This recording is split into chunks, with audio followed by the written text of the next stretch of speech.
तो अस्सलाम वालेकुम माय यूट्यूब फैमिली, सब कैसे हैं। उम्मीद है सब लोग ठीक ठाक होंगे, खैरियत से होंगे, मज़े से होंगे। तो आज हम जिस टॉपिक पे बात करने वाले हैं वो है कि हम इंजेक्शन मेहंदी को यूज़ कैसे करेंगे। ठीक है, मैंने आप लोगों को पिछली सारी वीडियो में सारी चीज़ें बनाना बता दी, सिखा दी, समझा दी। अगर कुछ समझ नहीं आया, अगर कुछ पता नहीं चल रहा तो आप मुझे इंस्टाग्राम पे डीएम कर दें, मैं आप लोगों को वहाँ रिप्लाई कर दूँगी। अगर आप वहाँ नहीं कर सकते तो आप मुझे वीडियो के नीचे कमेंट सेक्शन में सवाल कर सकते हैं, मैं आप लोगों को वहाँ रिप्लाई कर दूँगी। तो अब बारी आती है कि हमने इसको यूज़ कैसे करना। तो सबसे पहले जब हम मेहंदी का लिक्विड इंजेक्शन के अंदर डालें तो हमें पीछे से किसी भी चीज़ से इसको पुश करने की ज़रूरत नहीं है। हमने जैसे एप्लीकेटर को तैयार किया हमने वैसे ही इसको यूज़ करना।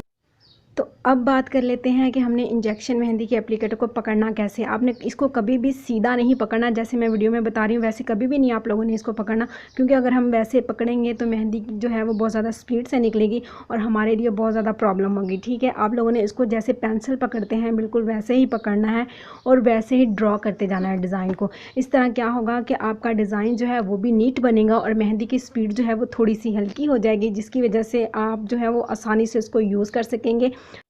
तो यहाँ मैंने एप्लीकेटर के अंदर लिक्विड को ऐड कर लिया है। अब आप देख सकते हैं कि मैं पीछे से किसी भी चीज़ से इसको पुश नहीं कर रही, जैसे था वैसे ही है। और जब मैं इसको सीधा पकड़ती हूँ तो मेहंदी जो है वो बहुत ज़्यादा स्पीड से निकलती है और मोटी निकलती है। और जब मैंने इसको पेंसिल की तरह टेढ़ा सा थोड़ा सा पकड़ा हुआ है तो मेहंदी जो है वो बिल्कुल आहिस्ता आहिस्ता स्लो निकल रही है और डिज़ाइन जो है वो भी अब अच्छा बनेगा। ठीक है, मैं आप लोगों को इससे डिज़ाइनिंग करनी भी यहाँ दिखाऊँगी, बताऊँगी। तो यहाँ मैं स्केच बुक के ऊपर लोगों को डिज़ाइन बना के दिखा देती हूँ थोड़ा सा, ताकि आप लोगों को अच्छे तरीके से समझ आ जाए कि हमने इसको कैसे पकड़ना है और कैसे यूज़ करना है। ठीक है, अगर कोई बात समझ ना आए तो आप दोबारा भी पूछ सकते हैं।